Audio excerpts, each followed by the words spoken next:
चलिए साथियों, मध्यकालीन हिस्ट्री के अगले भाग में फिर से आप सबका स्वागत है। आज इस भाग में हम दो वंश पढ़ेंगे, सैयद वंश और लोदी वंश।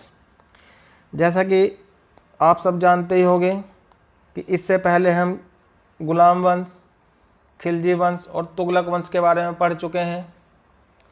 और इन वंशों को याद करने की एक ट्रिक भी थी जो मैंने बताई थी, गुड़ खा तसले में। गुड़ खा तसले में गै से गुलाम वंश, खा से डैश में साइलेंट है, गुड़ में जो डै है वो साइलेंट है, तो गु से गुलाम वंश, खा से खिलजी वंश, तसला तै से तुगलक वंश, सै से सैयद वंश और लै से लोदी वंश, और फिर आता है मै से मुगल वंश, जो कि मध्यकालीन हिस्ट्री का लास्ट वंश हुआ है।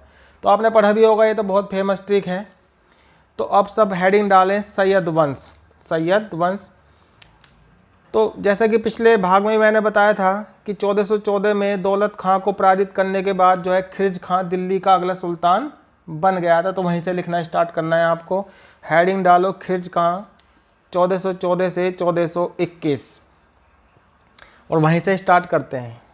लिखिएगा, दौलत खां को पराजित करने के बाद खिर्ज खां दिल्ली सल्तनत का अगला शासक बना और इसने एक नए राजवंश के रूप में सैयद वंश की नींव रखी। सैयद का आशय है पैगंबर मोहम्मद के वंशज। हालांकि इतिहासकारों में इसे लेके मतभेद रहा है, मतलब मतभेद रहा इतिहासकारों में। और जो ये वंश था 1414 से 1451 तक रहा, 37 वर्ष का इसका शासनकाल माना गया और 4 शासक इसमें माने गए। ये भी आपको याद रखना है। चलो अगले आंसर लिखो। खिर्ज खां मुल्तान के गवर्नर मलिक सुलेमान का लड़का था और इसकी मृत्यु के बाद ये मुल्तान का गवर्नर नियुक्त किया गया, अर्थात फिरोज तुगलक ने इसे मुल्तान की जागीर दे रखी थी। परंतु इसकी मृत्यु के बाद चारों ओर अव्यवस्था फैल गई और मल्लू इकबाल के भाई सारंग खां ने खिर्ज खां को घेर लिया और बंदी बना लिया। लेकिन यह वहां से भाग निकला और जब 1398 में तैमूर ने भारत पर आक्रमण किया तो इसने उसकी सहायता की। परिणाम स्वरूप तैमूर ने इसे मुल्तान, लाहौर और दीपालपुर का सूबेदार नियुक्त कर दिया। तो इस प्रकार से इसे ये दोबारा से यहाँ पे सत्ता मिल गई थी इस क्षेत्र में। अगले आंसर लिखो। इसके समय कई शक्तियां सत्ता को लेकर संघर्ष कर रही थी, जिनमें इटावा, कन्नौज, जौनपुर, मालवा, गुजरात इत्यादि प्रमुख थे। यानी ये आपस में लड़ रहे थे और ये सोच रहे थे कि कौन सर्वोच्च बने। अगले आंसर लिखो। इसने कभी भी सुल्तान की उपाधि धारण नहीं की, बल्कि खुद को रैयत ए आला कहा है और इसने अपने आप को तैमूर के लड़के शाहरुख का प्रतिनिधि भी बताया है। यह एक न्यायप्रिय और उदार शासक हुआ है। 1421 में इसकी मृत्यु हो गई थी।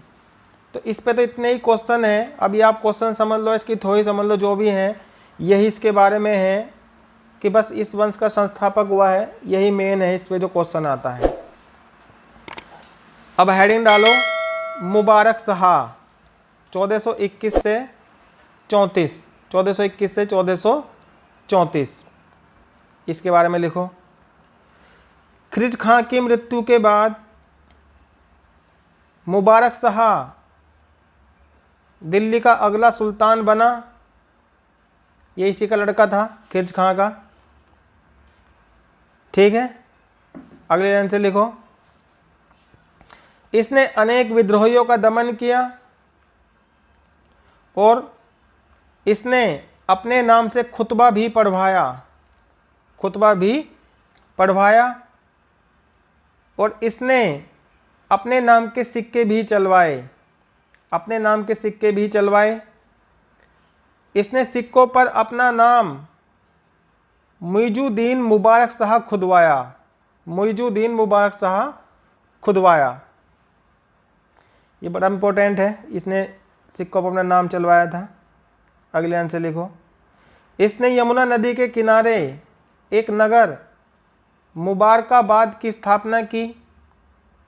एक नगर भी बसाया इसने, मुबारकाबाद, ये भी आपको याद रखना है। अगले आंसर लिखो। याहिया बिन अहमद सरहिंदी, जिसने तारीख मुबारक शाही किताब लिखी है, इसी के दरबार में रहता था। तो ये भी इम्पोर्टेंट है, एक प्रसिद्ध विद्वान हुआ है जो इसके दरबार में रहता था। तो इस पे ये क्वेश्चन बनते हैं जो आपको याद रखने हैं मुबारक शाह पे। जो भी 3-4 इस पे क्वेश्चन है, इन्हीं से आज तक एग्जाम में पूछा गया है। 1434 में इसकी हत्या कर दी गई। ठीक है, अब इसके बाद अगला शासक हुआ है मोहम्मद शाह या मुहम्मद शाह। हेडिंग डालो मोहम्मद शाह, 1434 से 45। ठीक है, मुबारक शाह के कोई लड़का नहीं था और सरवर उल मुल्क के नेतृत्व में अमीरों और सरदारों ने मोहम्मद शाह को गद्दी पर बैठाया था, जो उसके भाई फरीद खां का पुत्र था। ये माना जाता है कि मुबारक शाह की हत्या करने में सरवर उल मुल्क की महत्वपूर्ण भूमिका थी। इसीलिए मोहम्मद शाह ने इसे कोई दंड नहीं दिया, बल्कि इसे वजीर का पद दिया। इसके समय यानी मोहम्मद शाह के समय शक्ति का वास्तविक स्रोत बिंदु सरवर उल मुल्क ही था। धीरे धीरे इसने मोहम्मद शाह के आदेशों का पालन न करना भी शुरू कर दिया। अतः अमीरों के सहयोग से मोहम्मद शाह ने इसकी हत्या करवा दी। इसी के समय दिल्ली सल्तनत पर मालवा के शासक महमूद खिलजी ने आक्रमण किया, लेकिन तभी सही समय पर सरहिंद यानी पंजाब के अफगान राज्यपाल बहलोल लोदी सहायता के लिए पहुंच गया और महमूद खिलजी के आक्रमण से बचा लिया।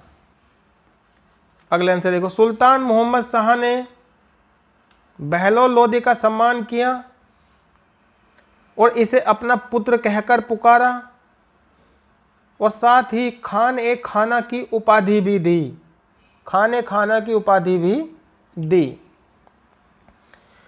1445 में मोहम्मद शाह की मृत्यु हो गई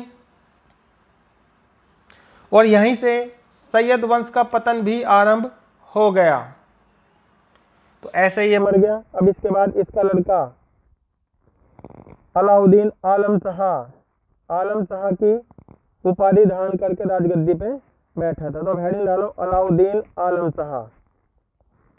लिखो। मोहम्मद शाह की मृत्यु के बाद इसका लड़का अलाउद्दीन आलम शाह की उपाधि धारण कर राजगद्दी पर बैठा और ये इस वंश का अंतिम शासक भी हुआ है, जो 1445 से 1451 तक रहा।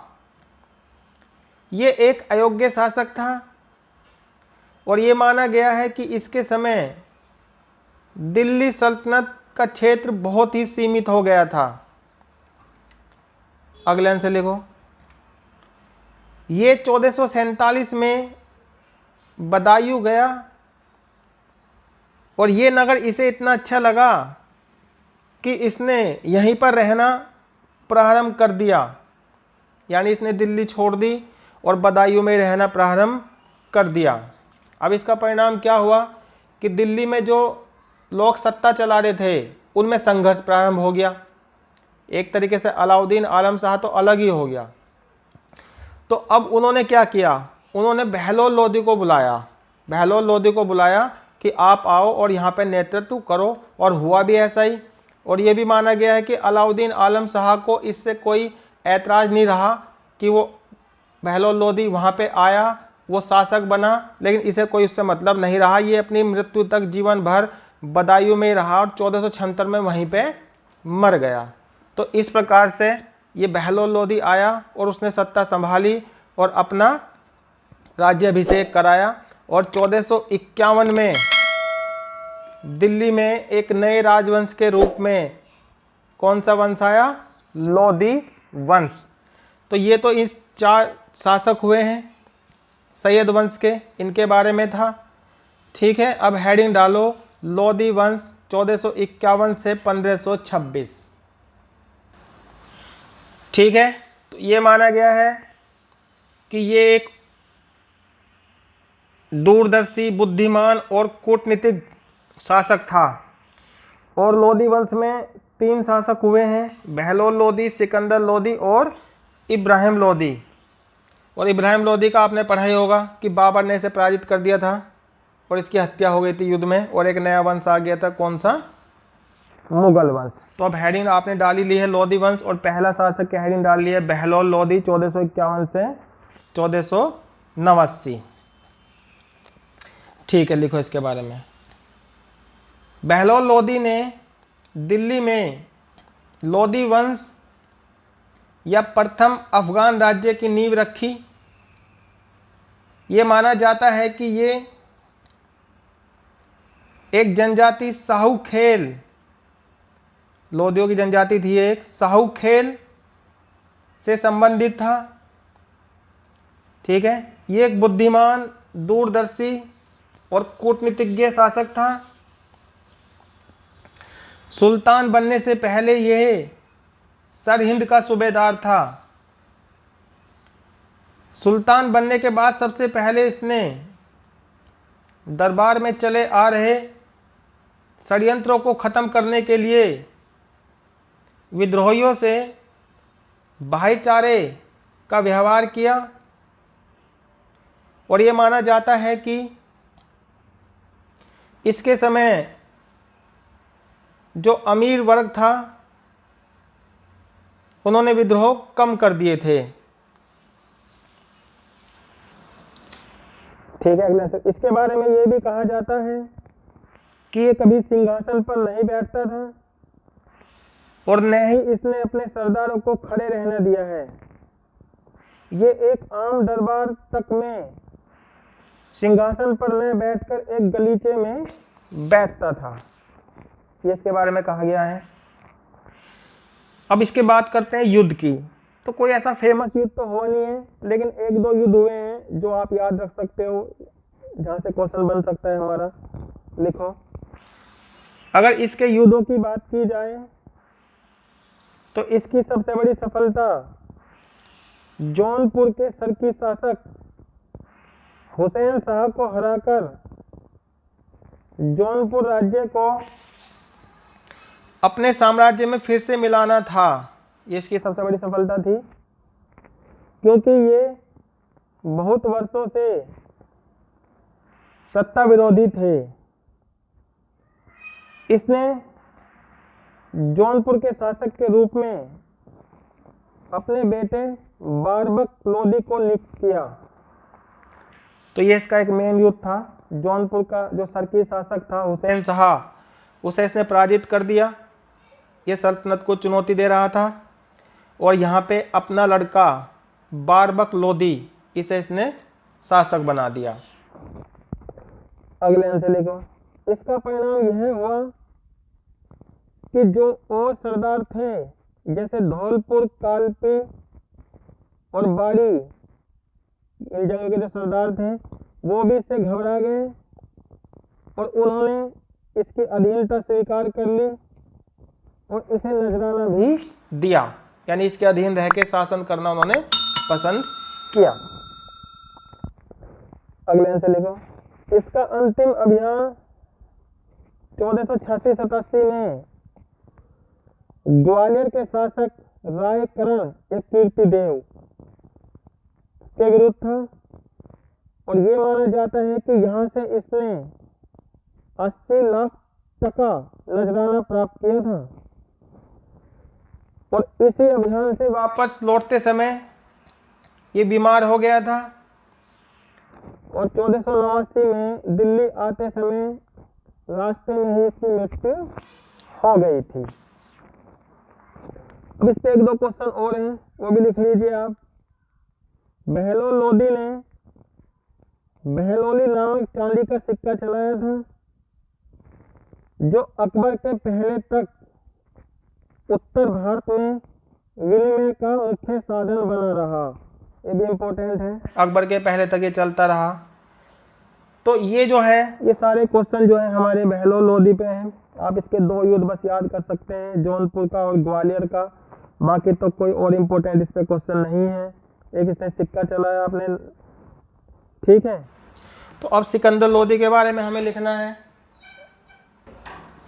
बहलोल लोदी की मृत्यु के बाद इसका लड़का निजाम खां, ये इसका नाम था निजाम खां, सुल्तान सिकंदर शाह की उपाधि धारण करके अगला शासक हुआ।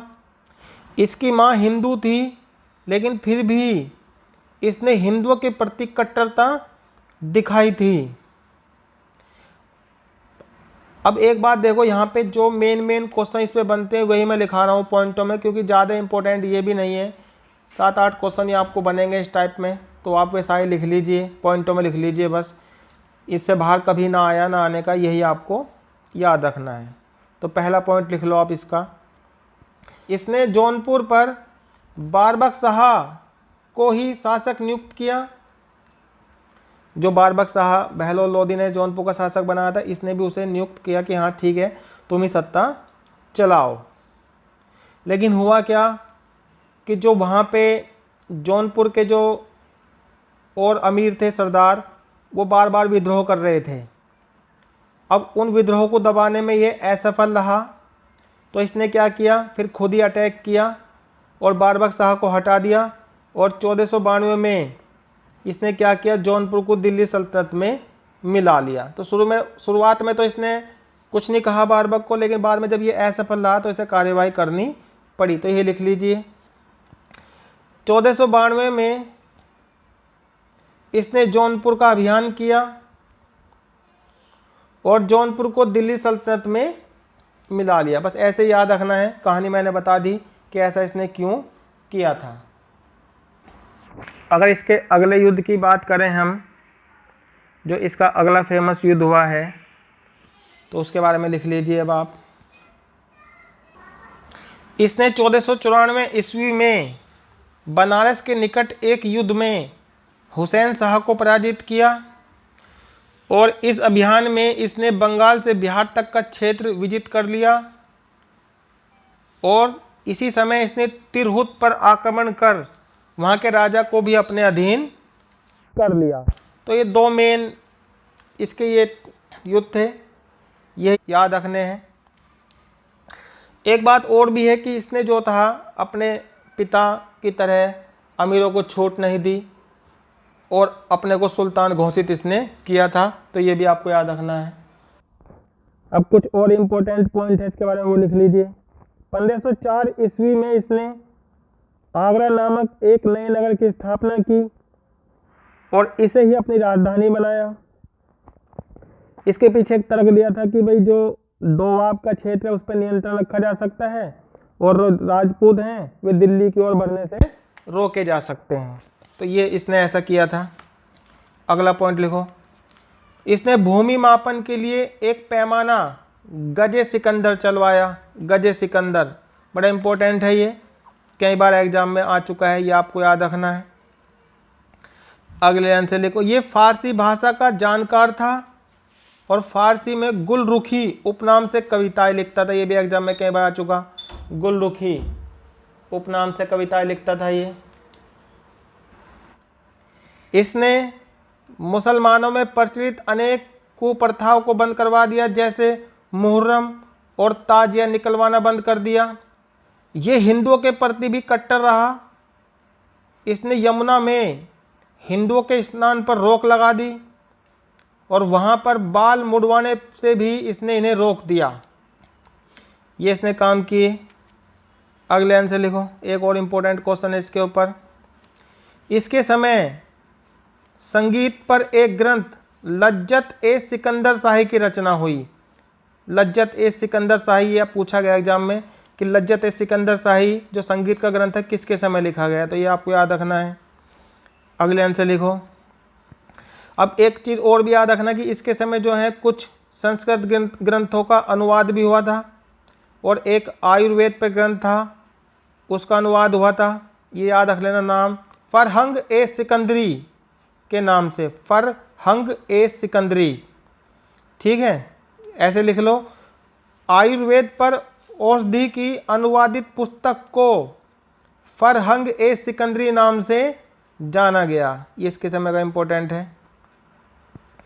और लिखो, सिकंदर लोदी का वजीर मियाँ भुआ एक बड़ा विद्वान था।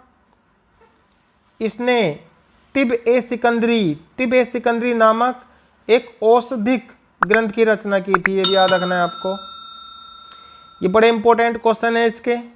ठीक है, और 1517 में गले की बीमारी के कारण इसकी मृत्यु हो गई थी। तो ये इस पे क्वेश्चन आते हैं, और बाकी जो क्वेश्चन और है अलग से आए हुए हैं वो मैं आपको प्रश्न उत्तर में लिखा दूंगा। अब अगले आंसर लिखो, सिकंदर लोदी के बाद इसका लड़का इब्राहिम लोदी 1517 में अगला शासक हुआ है, जो कि 1526 तक रहा। ठीक है, अब इसके बारे में आपको पॉइंट में ही लिखना है, क्योंकि इस पे भी ज़्यादा क्वेश्चन नहीं पूछे गए आज तक एग्जाम में। 2-4 जो मेन पॉइंट है वे आप लिख लीजिए, क्योंकि कोई हिस्ट्री बहुत बड़ी है, बिना मतलब बहुत सारा पढ़ने से कोई बेनिफिट नहीं है। आप केवल उतना पढ़ें जितना आपके काम का है, जो आज तक एग्जाम में आया या आने की उम्मीद है। ठीक है, चलो इसके पहले हम युद्ध के बारे में बात करते हैं। तो हेडिंग ये डाल लो, इसके प्रमुख युद्ध। लिखो, 1518 में इसने ग्वालियर अभियान किया था और यहाँ पर इसे सफलता मिली थी। अगले लाइन से लिखो, इस विजय से उत्साहित होकर इसने मेवाड़ पर आक्रमण किया और 1517-18 में इसका खतौली के युद्ध में, ये नाम है, खतौली के युद्ध में मेवाड़ के शासक राणा सांगा से सामना हुआ, जिसमें इसकी हार हुई, हार गया ये राणा सांगा से। इसके बाद इसने बदला लेने के लिए 1 वर्ष बाद पुनः आक्रमण किया और धौलपुर के निकट ये राजपूतों से पुनः पराजित हुआ, फिर से हार गया दोबारा से। ठीक है, अब अगले आंसर लिखो, इसके समय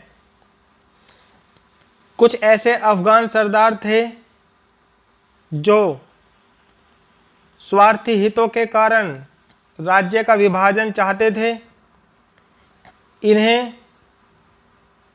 इसने इन्हें दबाने की कोशिश की, लेकिन फिर भी ये असफल रहा और परिणाम स्वरूप लाहौर के राज्यपाल दौलत खां और इब्राहिम लोदी के चाचा आलम खां लोदी ने इब्राहिम से असंतुष्ट होकर काबुल के शासक बाबर को दिल्ली पे आक्रमण करने के लिए आमंत्रित किया।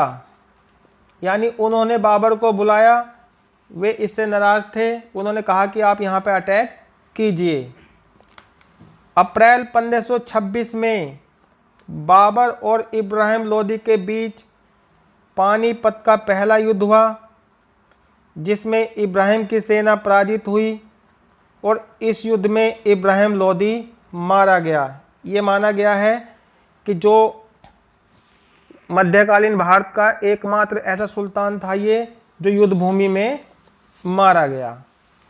इस प्रकार से अब दिल्ली में एक नए राजवंश के रूप में मुगल वंश की स्थापना बाबर के द्वारा कर दी गई। तो इसके कोई इंपॉर्टेंट क्वेश्चन नहीं बनते, बस ये दो युद्ध हैं इसके जो आप याद रख सकते हो। इसके अलावा इस पर कोई और क्वेश्चन नहीं है, बस ये है कि युद्ध भूमि में ये मारा गया और कौन कौन बाबर को बुला के लाए थे। तो ये 3 शासक हुए हैं लोदी वंश के, प्रथम अफगान राज्य भी हम इसे कहते हैं।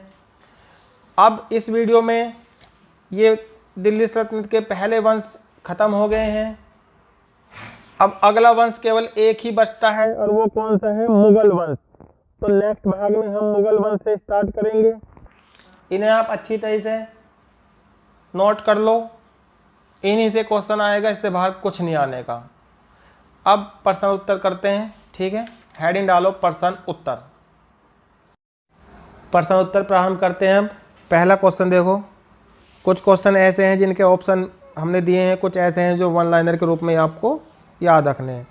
देखो पहला क्वेश्चन क्या कह रहा है, सैयद वंश का संस्थापक कौन था? तो ऑप्शन आपके सामने है, बताओ कौन था? कौन था? खिर्ज खां, ठीक है, खिर्ज खां। अगला क्वेश्चन देखो, बहलोल लोदी ने किस सैयद वंश के शासक को हटाकर दिल्ली में लोदी वंश की स्थापना की थी? देखो ऑप्शन आपके सामने है, बताओ कौन था? अलाउद्दीन शाह, ठीक है। अगला देखो, गुलरुखी उपनाम से कौन सा शासक फारसी में कविताएं लिखता था? बताओ कौन लिखता था? सिकंदर लोदी, सिकंदर लोदी। अगला क्वेश्चन देखो, तारीख है मुबारक शाही किसकी जीवनी है? किसकी है? मुबारक शाह की, मुबारक शाह की। अगला क्वेश्चन देखो, लोदी काल की प्रमुख इमारत मोठ की मस्जिद कहाँ स्थित है? मोठ की मस्जिद कहाँ स्थित है? देखो बताओ ऑप्शन देख के। दिल्ली, दिल्ली में है। एक बात और याद रखना इसके बारे में, इसे दाल मस्जिद भी कहते हैं और इसका निर्माण सिकंदर लोदी के वजीर हुआ है एक मियाँ भुइया, मियाँ भुइया, उसके द्वारा करवाया गया था। नेक्स्ट क्वेश्चन देखो, लज्जत ए सिकंदर शाही ग्रंथ किससे संबंधित है? बताओ किससे संबंधित है? किया था हमने अभी। ऑप्शन है आपके सामने, संगीत से, ठीक है। नेक्स्ट देखो, निम्नलिखित सल्तनत शासकों में से कौन अफगान मूल के थे? देखो ऑप्शन कौन थे? कौन थे अफगान मूल के? लोदी, लोदी थे। नेक्स्ट देखो, किस लोदी शासक ने भूमि की माप के लिए गजे सिकंदरी नामक पैमाना चलवाया? गजे सिकंदरी, बताओ कौन था? सिकंदर लोदी, सिकंदर लोदी। नेक्स्ट देखो, महाराणा सांगा ने इब्राहिम लोदी को किस युद्ध में पराजित किया था? बताओ कौन से में किया था? खतौली का युद्ध, ठीक है, खतौली का युद्ध। अगला क्वेश्चन देखो, मियाँ भुआ जिसने तिब ए सिकंदरी नामक औषधि ग्रंथ की रचना की किसका वजीर था? बताओ किसका था? सिकंदर लोदी का, सिकंदर लोदी का था। नेक्स्ट देखो, तैमूर आक्रमण के बाद भारत में किस वंश का राज्य स्थापित हुआ? बताओ। सैयद वंश, सैयद वंश का हुआ। अगला देखो, किस सुल्तान ने आगरा नगर बसाया? तो ये तो आपने पढ़ ही लिया है, किसने बसाया? सिकंदर लोदी ने 1504 में, और 1506 में इसने इसे अपनी राजधानी बनाया था, ये भी याद रखना। नेक्स्ट है, दिल्ली की राजगद्दी पर अफगान शासकों के शासन का निम्नलिखित में से कौन सा एक सही क्रम है? तो बताओ कौन सा सही क्रम है? सोचो। कौन सा है? सी, बहलोल लोदी, सिकंदर लोदी और फिर इब्राहिम लोदी। नेक्स्ट देखो, तैमूर ने दिल्ली से वापस जाते समय किसे लाहौर, मुल्तान और दीपालपुर का राज्यपाल बनाया था? किसे बनाया था? खिर्ज खां को। किसे बनाया था? खिर्ज खां को। ठीक है, नेक्स्ट क्वेश्चन देखो, लिखो क्वेश्चन। सिकंदर लोदी ने किस मंदिर की मूर्ति को तोड़कर उसके टुकड़ों को कसाईयों को मांस तौलने के लिए दे दिया था? कौन सा था? नगरकोट का ज्वालामुखी मंदिर। ठीक है, नेक्स्ट क्वेश्चन। सिकंदर लोदी के समय आयुर्वेद पर औषधि की अनुवादित पुस्तक को क्या कहा गया? क्या कहा गया? फरहंग ए सिकंदरी। फरहंग ए सिकंदरी। नेक्स्ट, लोदी वंश के किस शासक ने कुतुब मीनार की मरम्मत कराई थी? किसने कराई थी बताओ? सिकंदर लोदी। बहलोल सिक्के का प्रचलन किसने करवाया था? किस शासक ने करवाया था बताओ? बहलोल लोदी। नेक्स्ट क्वेश्चन देखो, बहलोल लोदी अपने सरदारों को क्या कहकर संबोधित करता था? मसनद ए अली। मसनद ए अली। नेक्स्ट, यमुना के किनारे मुबारकाबाद की स्थापना किसने कराई? बताओ किसने कराई? मुबारक शाह ने। किसने? मुबारक शाह ने। नेक्स्ट, किस शासक के बारे में कहा जाता है कि देखो शाह आलम का राज्य दिल्ली से पालम तक हो गया? कौन था? अलाउद्दीन आलम शाह। अलाउद्दीन आलम शाह। नेक्स्ट क्वेश्चन देखो, सैयद वंश के बारे में जानकारी देने वाली किताब तारीख ए मुबारक शाही के लेखक कौन है? कौन है? याहिया बिन अहमद सर हिंदी। याहिया बिन अहमद सर हिंदी। तो ये कुछ महत्वपूर्ण क्वेश्चन हैं जो अब तक इनके ऊपर पूछे गए हैं, इन्हें आपको याद रखना है बढ़िया तरीके से। और एक और इम्पोर्टेंट बात मैं बता रहा हूँ कि अगर कोई जो भी बच्चा मेहनत कर रहा है और नोट्स बना रहा है, वो अपने नोट्स के फ़ोटो खींचेगा और हमें कुछ फ़ोटो व्हाट्सएप पर सेंड करेगा। अगली वीडियो जो हमारी आएगी उसमें उन फ़ोटो को दिखाया जाएगा, उसके नोट्स के फ़ोटो को, और उसका नाम भी बोला जाएगा। हमें भी अच्छा लगेगा कि हम जो प्रयास कर रहे हैं हमारा प्रयास सफल हुआ और आपको भी खुशी होगी। ठीक है, फिर इस वीडियो में इतना ही है। नेक्स्ट वीडियो मिलते हैं नए कंसेप्ट के साथ।